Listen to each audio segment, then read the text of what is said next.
Hi friends, ఎలా ఉన్నారు? ఈరోజు కొరమేని చేప పులుసు పెడుతున్నాను నా స్టైల్లో. ఎలా చేస్తున్నానో చూడండి ఫ్రెండ్స్. 2 కేజీ కొరమేని ఫ్రెండ్స్ ఇది.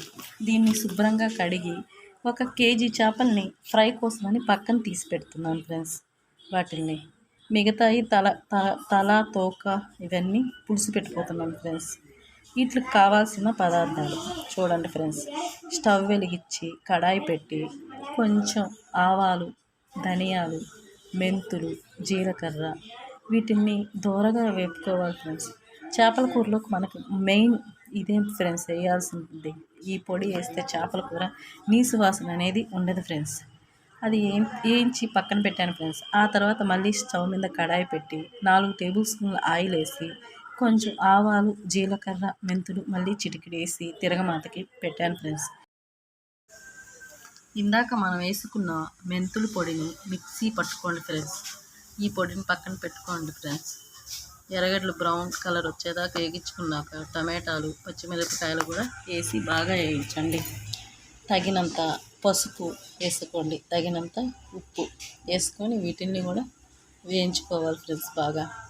ఇవి వేగిపోయినాక తగినంత కారం వేసి వేగించి, కారం వేసిన తర్వాత ఎక్కువసేపు వేయించకూడదు. 1 నిమిషం అట్లాగా దాన్ని వేడి తగలనిచ్చి చింతపండు పులుసుని మనం పిసుక్కున్నది పక్కన పెట్టుకుని ఉంచాను ఫ్రెండ్స్. ఇందాక ఆ పులుసుని పోసేసి ఒక తెల్లనిచ్చి చేపల్ని వేస్తున్నాను ఫ్రెండ్స్.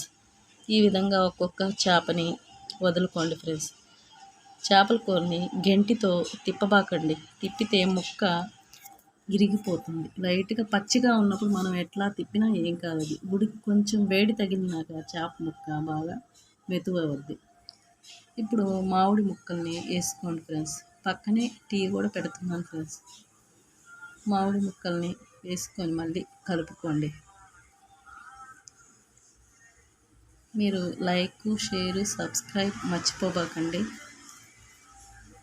మామిడి ముక్కల్ని కూడా వేసిన తర్వాత బాగా ఉడకనివ్వండి. ఒక 5 నిమిషాలు ఉడికిన తర్వాత మెంతుల పొడిని కూడా చల్లుకోండి. దాని మీద లైట్గా గార్నిష్కి కొత్తిమీర కూడా వేసుకోండి. చూడండి ఫ్రెండ్స్, ఈ పొడిని చల్లేసుకోండి.